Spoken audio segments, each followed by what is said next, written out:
Hi, welcome back to Becky's Garden Paradise. So today I'm going to share with you some of the realities of gardening. So if you're an experienced gardener, you're used to these things. But if you're like a girly girl, or what my boyfriend's dad calls me, city, I get spooked by things pretty easily that some people are immune to. So if you're new to gardening, considering gardening, I just want to share some of these situations that remind me of the old show Fear Factor, where people used to do scary things, eat crazy things, and see who could last the longest in order to win the prize. So it's kind of like a Fear Factor episode of gardening. So one of the things that I came across this week was confirmation that snakes are here again. I saw my first snake a few days ago, and then a couple days ago I found this in my, leading in underneath the ground cover in my garden. This is a shed snake skin. So creeped me out at first because confirmed my suspicions that the snakes will go under the ground cover and I stick my finger in the holes of the ground cover. But I'm going to follow David the Good's advice. If you're not familiar with David the Good, he is an expert gardener. He's had a channel for a long time. He's also an author who has published a few different garden books. So he encourages people to compost their enemies. So yes, I'm going to put this snake skin in my compost pile. And yeah, you'll notice that I used my grabbers to pick that up. Even though it's dried up, snake's long gone, I have no interest in touching it with my hands. So other things that have caused panic in me in the past have been stinging insects, because I have had allergic reactions to bees and wasps, where I was sick, really sick as a kid, and had to go to the doctor, the emergency room, get medication to treat the my allergic reactions to those things. And so years ago, when I first started gardening at this home, I avoided planting flowers because I didn't want them to attract the stinging insects. But being out in my garden, even without flowers, the garden is gonna attract pollinators, which gardeners embrace as a good thing. We want pollinators in our garden. And so gardening has helped me overcome my fear of bees and wasps, because I know if I don't flail my arms around and scream and act crazy, if I stay calm, they're not interested in me. They're interested in the flowers and things like that. So I've learned to coexist in the garden with them. I've also, been afraid of grasshoppers, especially down here in Florida. We have these really big black grasshoppers with yellow stripes down, and I mean big, like, I don't know, they seem like they're like 4, 5, 6 inches long. 6 inches long might be an exaggeration, but they're huge, and I definitely don't want them on me. When I try to like mess with them to get them off my plants, they'll like stretch their wings out. But this year has been an epic grasshopper year, where I have seen more baby grasshoppers, young grasshoppers, than ever before in all the years that I've been gardening here. I don't know what it is about 2025, the year of the grasshopper in my yard. And so I have been assassinating them as much as possible, because they already have eaten on some of my plants. They ate one of my young cucumber plants. They've been eating on my lacinato kale in my raised bed.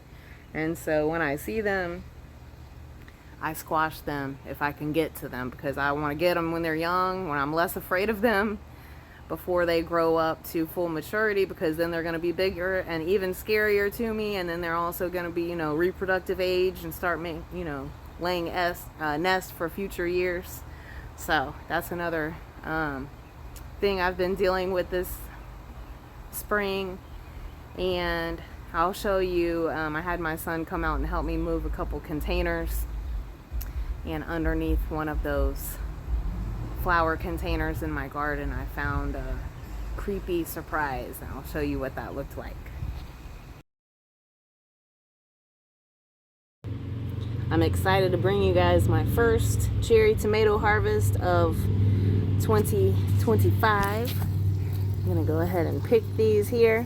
So they've fully ripened on the plant. These are the first ones.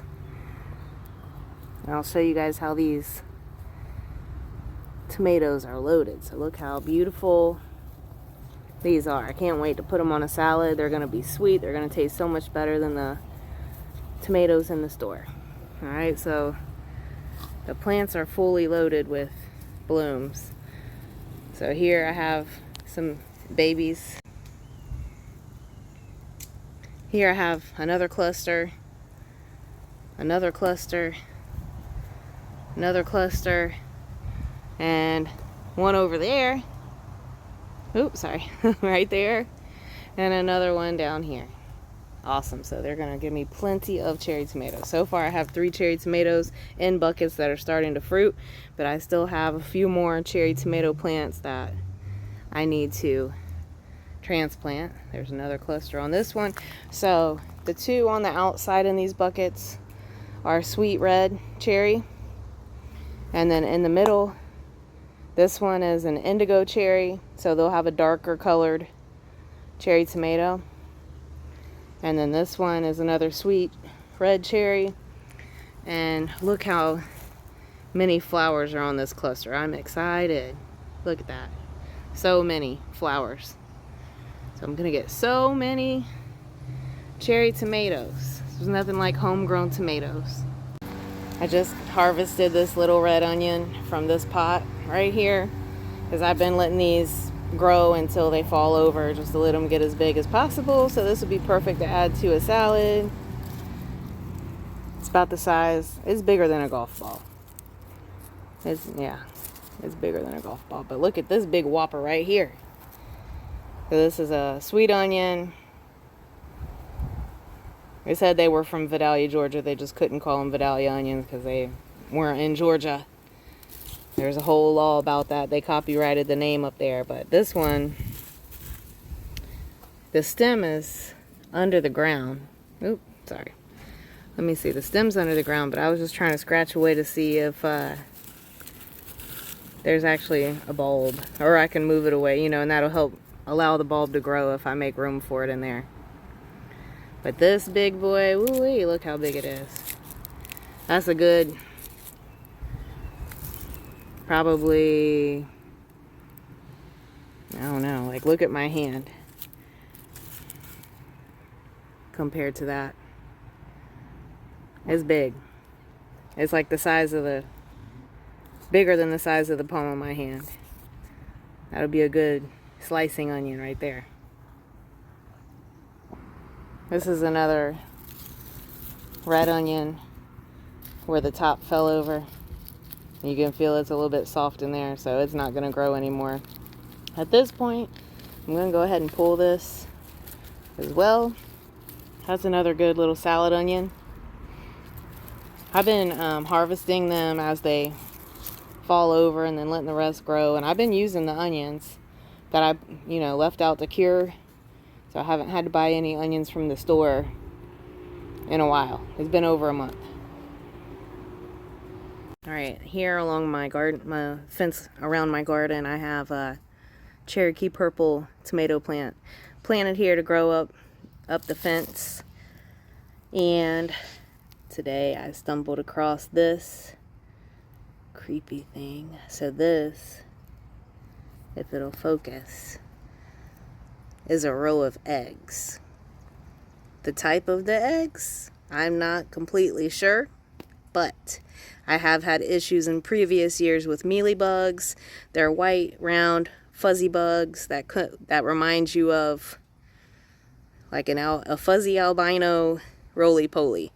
And but they're smaller, and they've been on my tomato plants the past couple years. That's one of the reasons why I didn't want to grow my tomato plants in the big garden this year, but I do have some. So anyway, I have a Q-tip, and I'm going to try to remove these from this so that I can dispose of them before they hatch. I don't know, I might have to use both hands, yeah. Let me grab my tripod so you guys can watch me. Okay. So, grab the stem, and there's a whole bunch. Yuck. That's disgusting. See if you can. There we go.